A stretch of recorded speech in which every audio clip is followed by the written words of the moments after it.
Hello and welcome to Network. My name is Spumelele Zondi with your technology and social media news.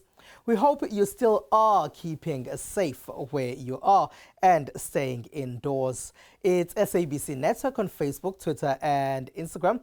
News Network at sabc.co.za on email. This week, our Twitter poll is asking you what you think about the many social media services that are now adding video calls or increasing the number of participants in group calls. Results of that are coming up later in the program. But firstly, here's what's coming up tonight. We look at the delivery of goods bought online, as this can be done again now. We review the Samsung S20 Ultra. And in our conversation, producer Lebo Mokomela chats about chatbots. A lot of musicians have not been able to earn much revenue as South Africa has been under lockdown. They haven't been able to perform live because there are no live events. They've now been requested to explore different avenues of making money online.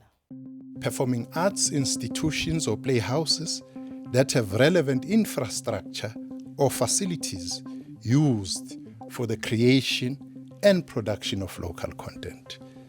The mitigating measures there, these facilities can produce content for streaming and live streaming without audiences. Monologues, minimal cast and technical support are required. This was a call heeded by those in the creative arts industry who have found themselves stuck between a rock and a hard place, having to find innovative ways to survive during these uncertain times of the COVID-19. We're stuck between a rock and a hard place, really, because our unique selling point is actually with audiences. So the performances or our product works best with an audience in the theater. But nonetheless, we're faced with either doing that or canceling everything altogether. So we're kind of doing the best that we can in this with the situation. So what we're busy trying to plan at the moment, or what we're planning is to at least have the artists on stage and possibly have cameras so we can either live stream and also record the product. The Market Theatre is one of South Africa's performing arts venues that has recently announced its move to online platforms. So I looked at that and I said, how do we then move from these monologues that some of the people shot themselves and send them to us? And I then commissioned 10 playwrights to write 10, 15-minute plays for us, for the Market Theatre. And the work, Palisa Mazamisa has written a play that will feature Zikona Sodlaga called A Lazy Boy. And so these plays will be rehearsed online like this, which is going to be quite interesting for a director to sit at his house or her house with an actor and work on the.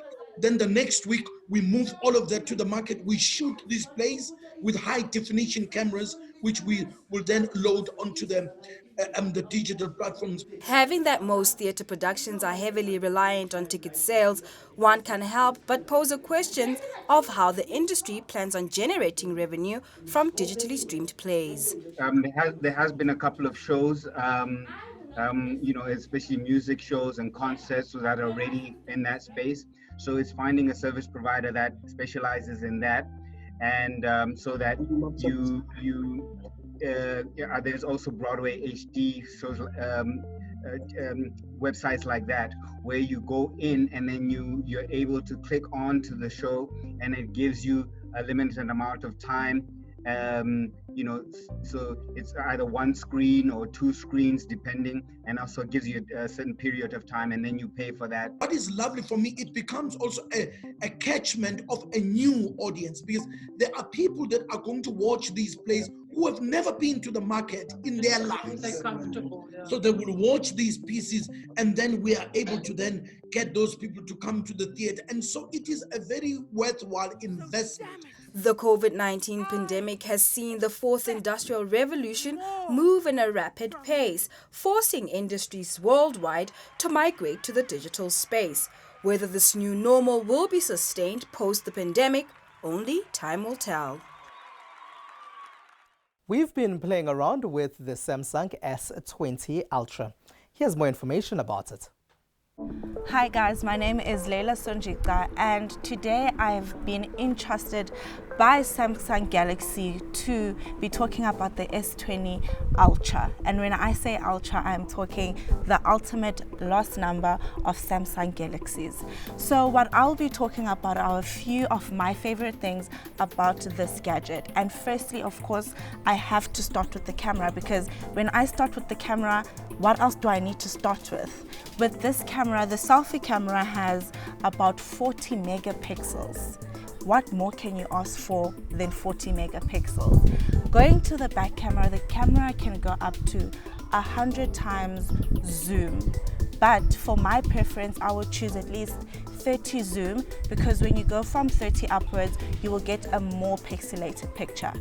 Also, what I felt like was my favorite was the battery usage and lastage, because you can charge the battery for like 30 minutes and then you can have a full battery that lasts you the whole day, depending how many apps you have and how much you use the phone.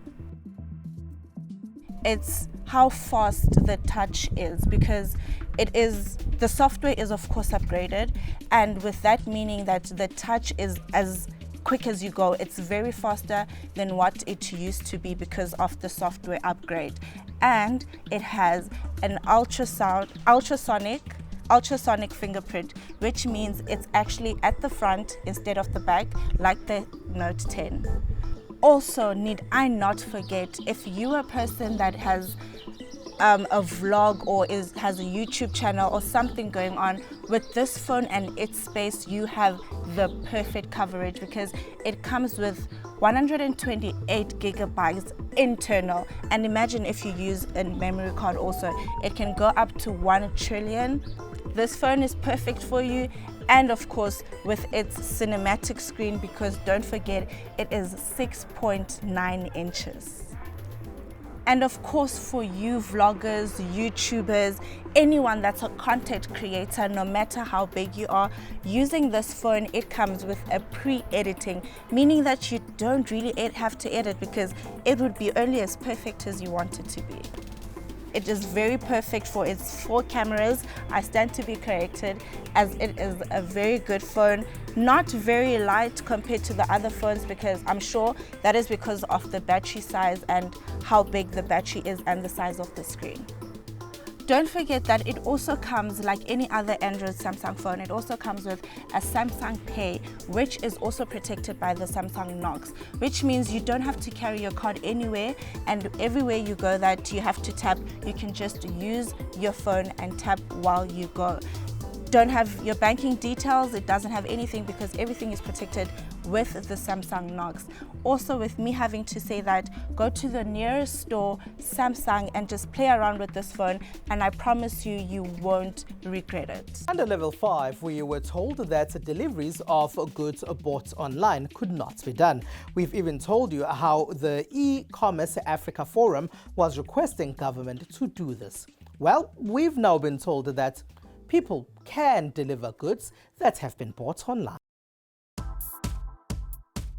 Nosipho Maketa van den Brocht and her sister Mandisa Maketa own Earthnut, a clothing boutique in Rosebank. As they do a lot of African print, they'd probably do well for Africa Day. But on level 4, online sales and deliveries can be made. There's been a cancellation of weddings and events, and that is where we get a lot of our clientele from, or our business from. So we've seen a significant drop in business. We are also upgrading our e-commerce platform so that clients can buy online. And I suspect a lot of small businesses are going to go in that direction. Those who are in this space say deliveries of goods sold online are safe.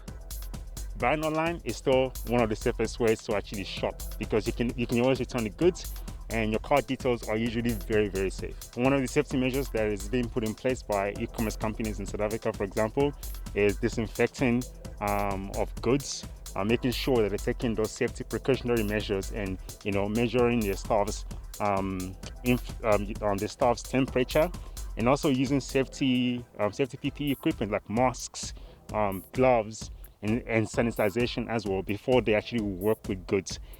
Before Nosipo and Mandisa get the goods ordered online to us, they have to sanitize everything. Their new edition, face masks, have been popular. Someone asks you, what technology do you use mainly? People forget the phone, and the phone has really become such a key business tool. As we speak, this interview is being conducted by mobile phone. I do my banking and transactions and monitor my transactions through my banking app, which is on my phone. Our marketing for the store under this pandemic conditions, or this global pandemic, is done over the phone in terms of communicating with clients, FaceTiming with clients. We are upping our marketing using Instagram, using Facebook, and other social media platforms, and it's all done on the phone. The online sales business has been popular worldwide because of it. Amazon founder Jeff Bezos is expected to become a trillionaire. Facebook is expected to add a shopping service to what they do. It is SABC Network on Facebook, Twitter, and Instagram. After the break, we chat about chatbots.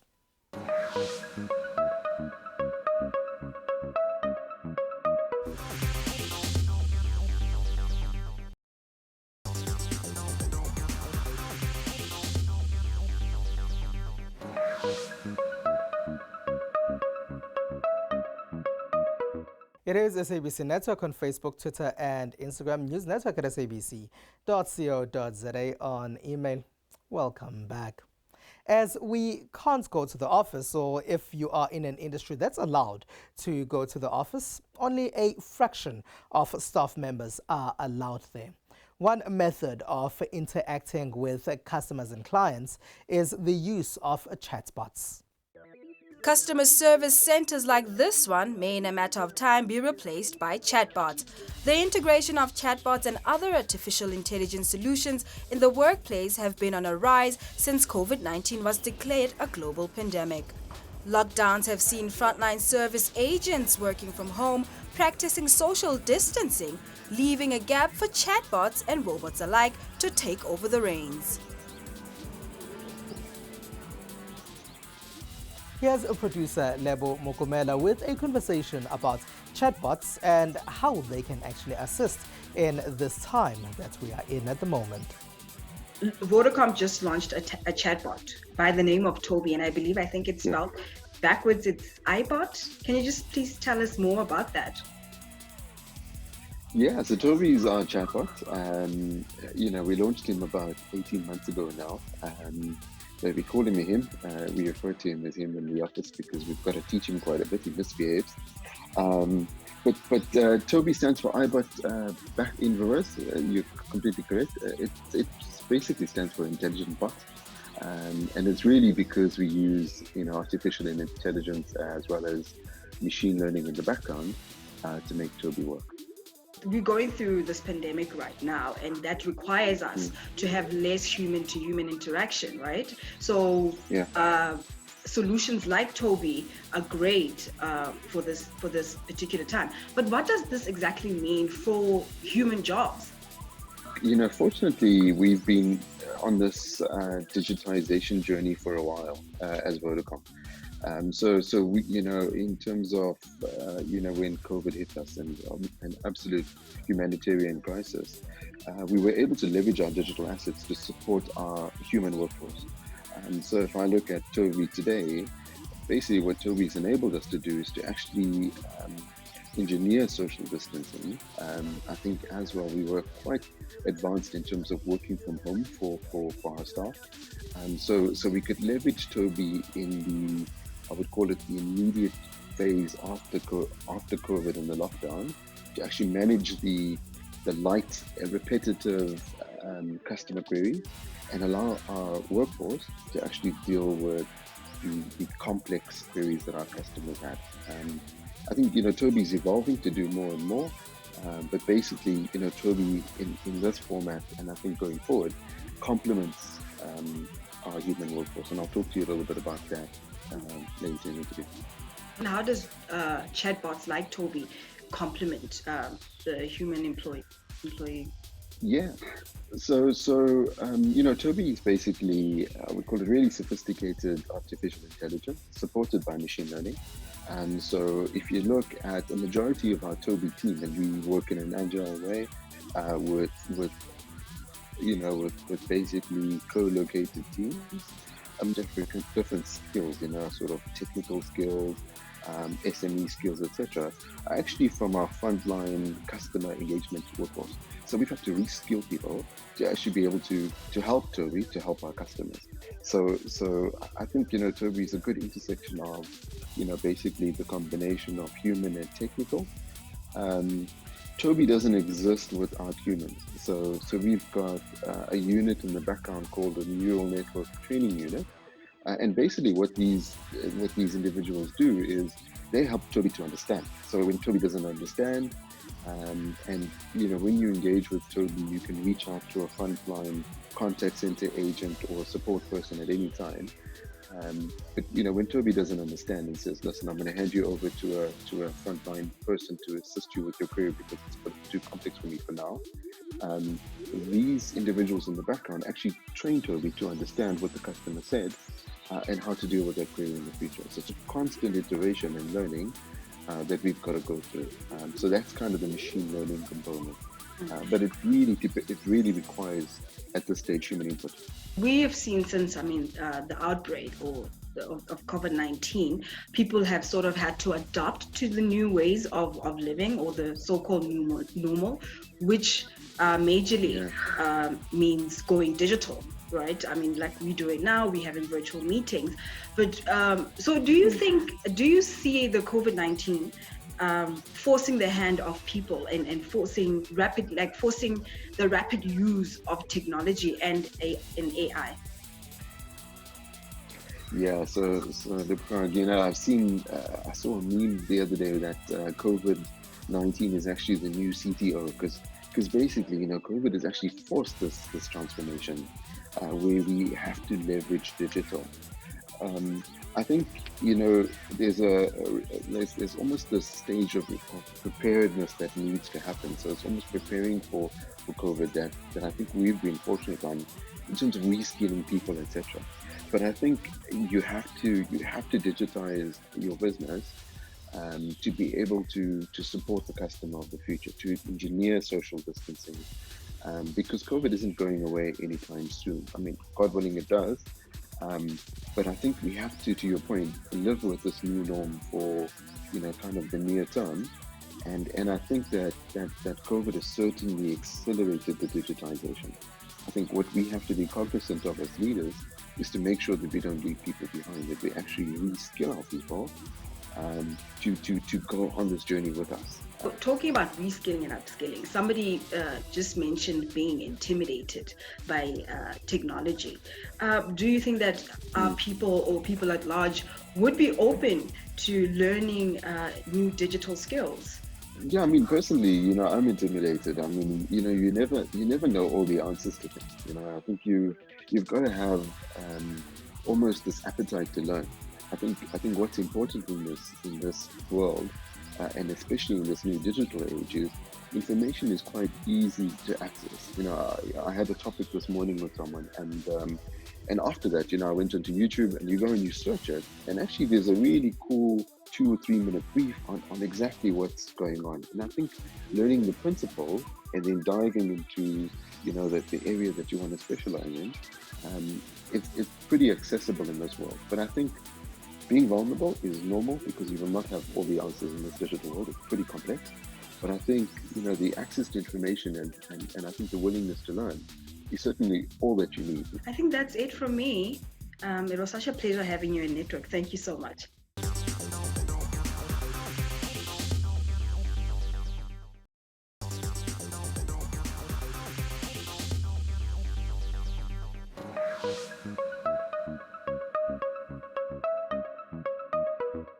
News Network at SABC.co.za. On email, here's what else took place in the rest of the world in the technology space.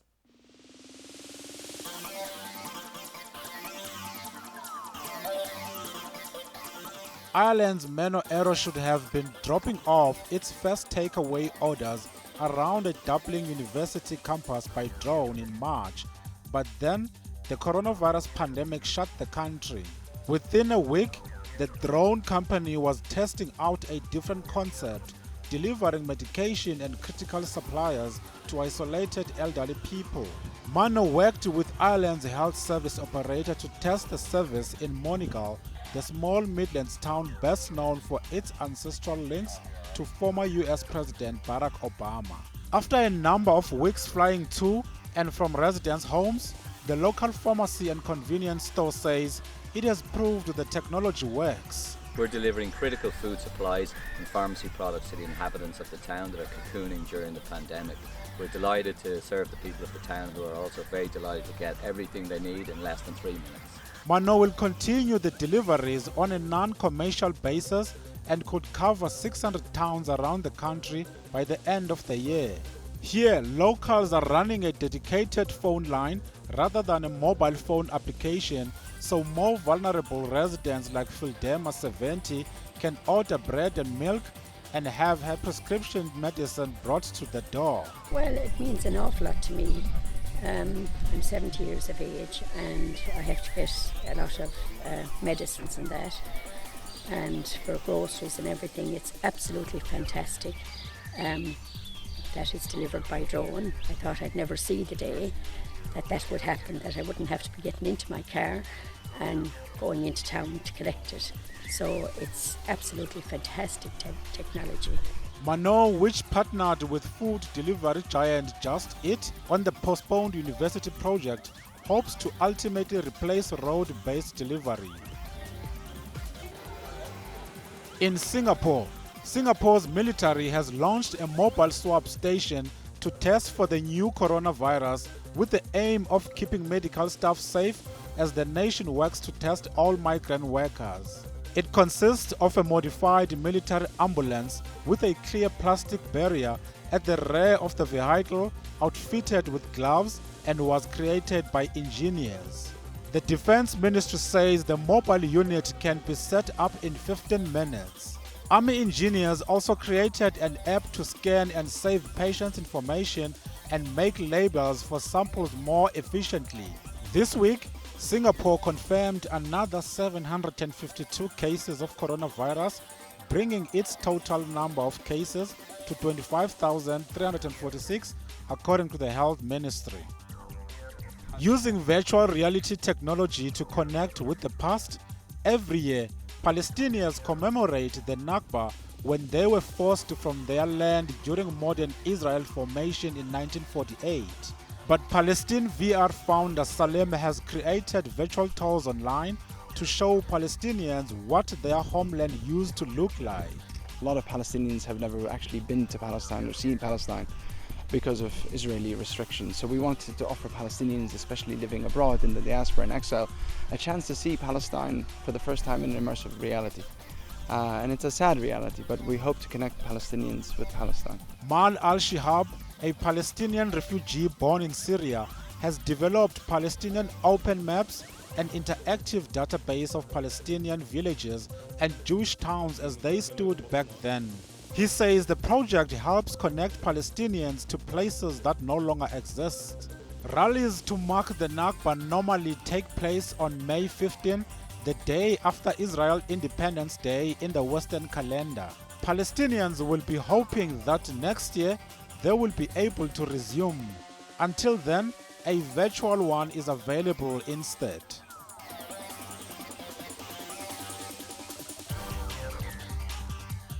That's it. That's all we have for you. Find us on SABC Network on Facebook, Twitter, and Instagram. It's News Network at sabc.co.za on email. From me and the rest of the network team, stay home and stay safe.